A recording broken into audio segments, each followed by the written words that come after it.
Welcome back everyone. Welcome to Move to Asia. In today's video, we're going to dive into a critical topic for people who are looking to source and then to manufacture goods in Vietnam. It's about the geography and where are located some of the key manufacturing zones that you should explore depending on which type of products you would like to source.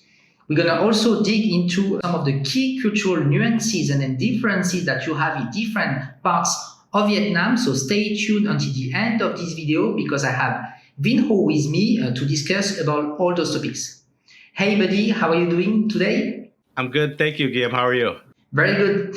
So Vinh, maybe you can start by giving us a background about how Vietnam is designed in terms of geography on the manufacturing side.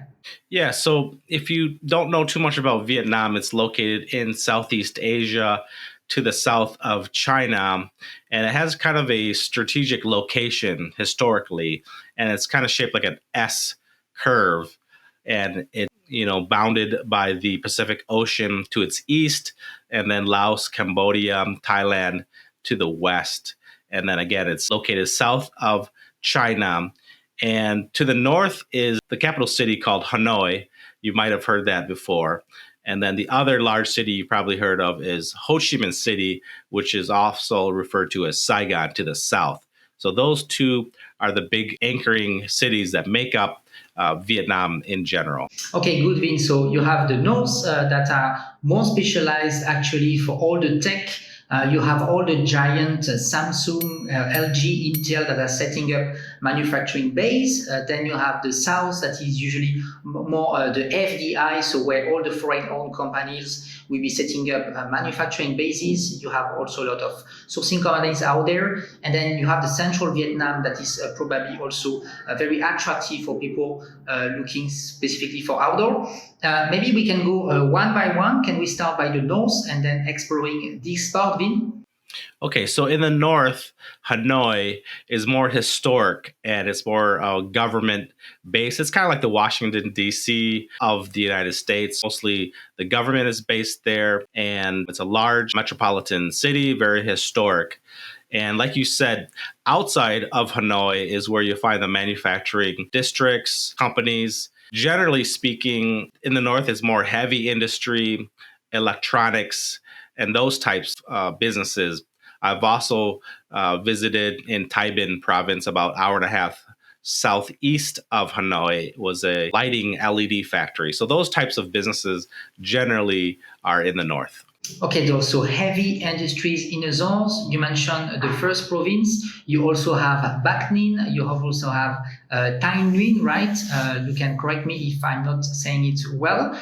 So basically, they're going to be also close to China, right? So many Chinese-owned factories are having sub-entities or sub-factories in Vietnam. So for people who are exporting to the US, they can sometimes find almost the same type of products, but that will be made in Vietnam rather than made in China.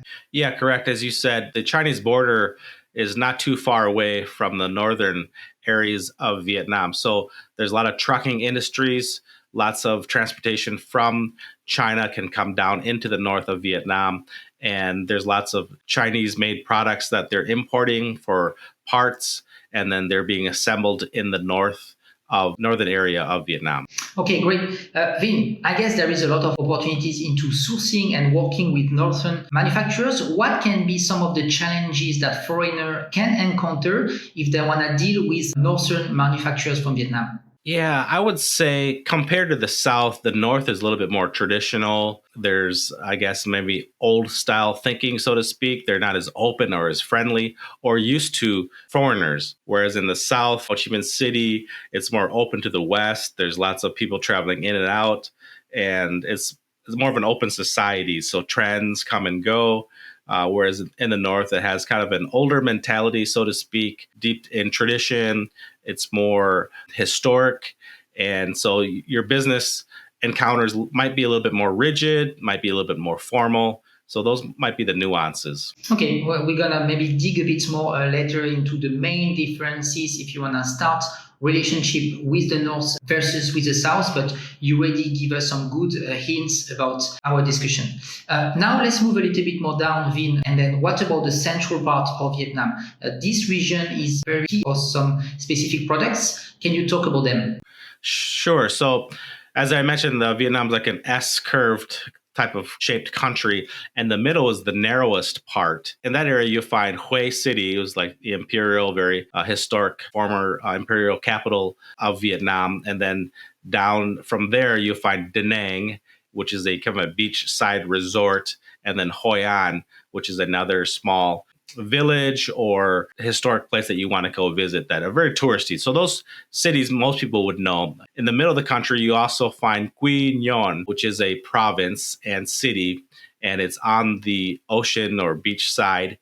And there you find aquaculture or more kind of seafood exports, as well as patio and wood types of furniture. So any types of furniture is being produced in that area. So that's what specifically they make very, very, very well. Yeah, probably for the long run, actually, this part of Vietnam can be a good place for specific industries because they may be less overrated rather than in the north or in the south. So maybe you can really identify some golden gem, some manufacturers that are not so well known because they are not so much under the spotlight, but still with a central location that make it very accessible to key ports, the ports of Da Nang. That is slightly a bit more expensive when you export from Da Nang rather than in Ho Chi Minh City or Haiphong, but still a good place to source outdoor furniture or fishery products, as you said. Right. The other advantage in the central region of Vietnam, it's quite cheaper in terms of cost of living or types of expenses like that, or even rent or even finding labor. So if you were thinking of hiring locals or opening an office, the central region offers quite a bit in terms of cost savings.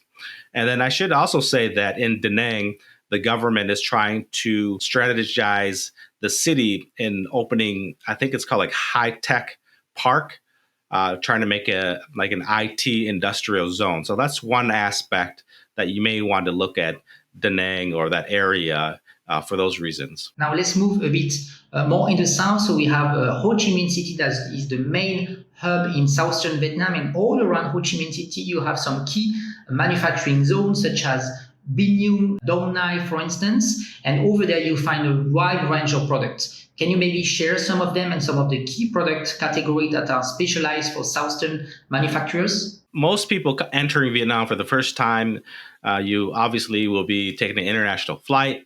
And the two big cities are, like I said, Hanoi to the north, the capital, or Ho Chi Minh City to the south. So either of those two big cities you'll be entering. And the reason that most people go to Ho Chi Minh City in the south is it's a large metropolis of 10 million inhabitants. It's very forward thinking, very trendy, open to the West. It's quite international. And as you mentioned, surrounding provinces outside of Ho Chi Minh City is where you find the manufacturing base.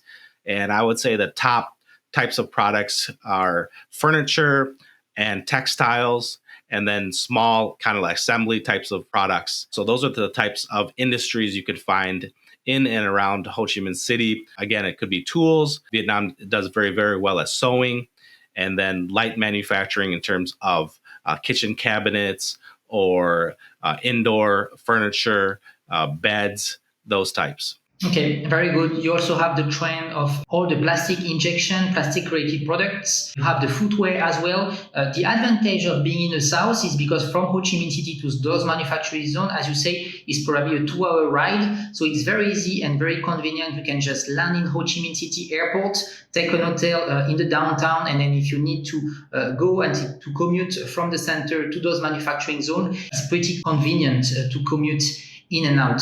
What may be some of the advantages you mentioned, and you touched some of these, but into choosing to work with Southern manufacturers, according to you, Vin? Historically, as I mentioned, Saigon is more open and more friendly to foreigners and international influence. So they're used to working with foreigners. I guess their companies are more developed in terms of manufacturing. So that type of aspect, you most likely will find someone that could probably speak English or help you out, assist you in your sourcing.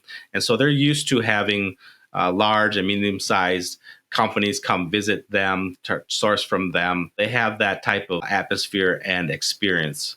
So that's probably the big advantage. Great, Vin. I agree with what you just say. I think that dealing directly in the South and choosing the Southern manufacturers in terms of their openness to deal with foreigners, it may be easier to interact with them. And then just with the proximity of key ports such as Katlai, it will also make all the logistics arrangements more easily. I think now our viewers have a better understanding about the geography in Vietnam. Let's discuss now about the business environment aspects and all those differences and nuances that you may find into dealing with Northern manufacturers versus Southern.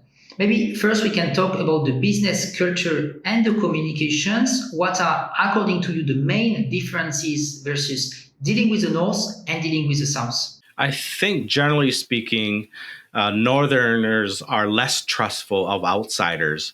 So it's going to take a little bit more time to develop that relationship. You know, they might want to know you a little bit longer, go out to eat with you, and then build that relationship going forward. Whereas in the South, Ho Chi Minh City, you might be able to make transactions quicker. You just kind of go in and out, tell them what you want, you're able to order it, and then get things moving and get things going. So again, just a stereotype, the North is a little bit more traditional, a little bit more formal, a little bit not as open to outsiders. Whereas in the South, it's just the opposite. Yeah, I totally agree with you. I think in the North, they will tend to respect more the hierarchy, meaning that if you are dealing with a salesperson, this person may wait for his boss approval. And then regarding the South, I think especially in Ho Chi Minh City, that city is known for its dynamic and entrepreneurial culture, heavily influenced by Western business practices. So in terms of the business people that you will meet in Southern Vietnam, they be more tend to go directly to the point, are more open to fast making decisions. Just in the end, it will be more result oriented. So dealing with someone in the South, you feel that it's more easy to engage discussions, to engage proposal, to sign MOU, or just to find a partner that will be also keen to support you, even if you are small. And in terms of communication, you may not always have to chase factories or partners. People will be more willing to give you a trial and a chance to engage discussions and relationships. Now, Vin, what about the main differences in terms of the economic focus on the different regions? For instance, in the North, we know that it's going to be mostly big, heavy companies that are going to invest. And in the South, it probably be different types of company that we choose to invest in Southern regions. Yeah, as you mentioned, the North, if you're relying on more government types of contract or cozying up to the state, then you might want to spend more time in the North if you need to rely on that. So that's why you see large companies, they have offices in Hanoi in order to nurture those government relationships. Whereas in the South, it's kind of freewheeling. You got lots of small businesses, large businesses, and they're diverse industries. So lots of different types of businesses. So I think that the big difference is if you're like a Facebook then, or another large company that you want to establish long-term relationship, then you might want to open an office in the North, Hanoi. Yeah, dealing with state-owned companies or going into the directions of you need to have the R&D or the proximity with China may lead you more to the north. But if you are more looking to a different vibe and also companies that are more flexible, the foreign direct investment mindset is stronger in the south and you can have more small-scale factories. So a lot of different players and then again, a startup scene that is more dynamic. As a foreigner living in Vietnam, it may be easier if you want to get your foot into an entrepreneurship journey to be also settling down in the south so you have everything closer to you with a better and a more open-minded environment. We are touching the point of building relationships with Vietnamese enterprises or individuals. How are, according to you, the main differences between the events and the networking in the north versus in the south? I would say there are more trade shows and opportunities to attend in the South. There are lots of conventions. I know you and I have been to a lot of those. So they come through in Ho Chi Minh City. So that's probably the easiest place to start. In the north, there's one convention I know of, or trade show. I think it's like Made in Vietnam trade show. So that's probably the largest one in the north there.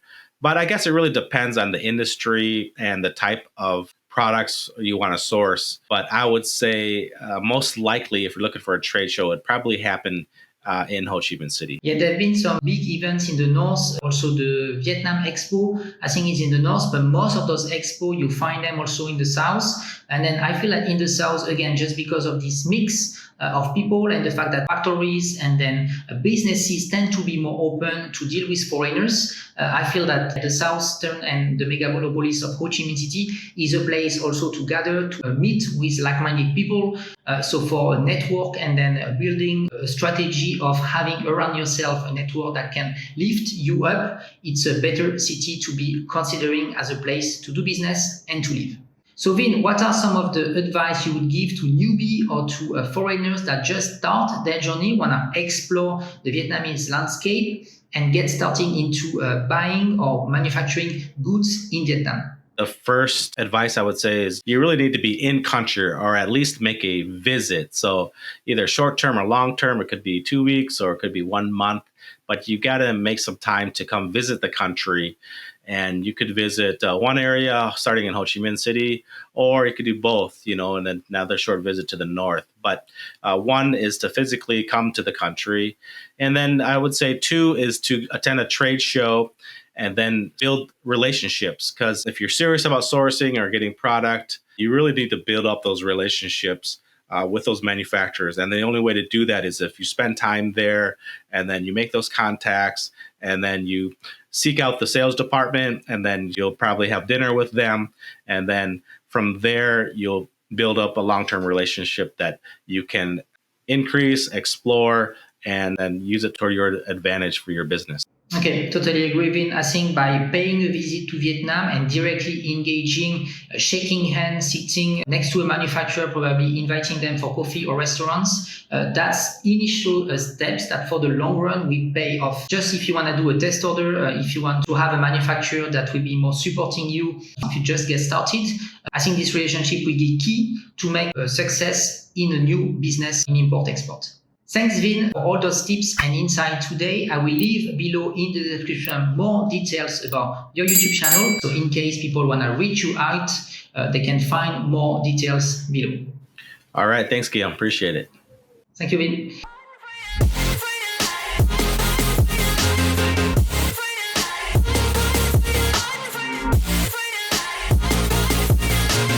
Been down and I'ma get it right. Get on sight like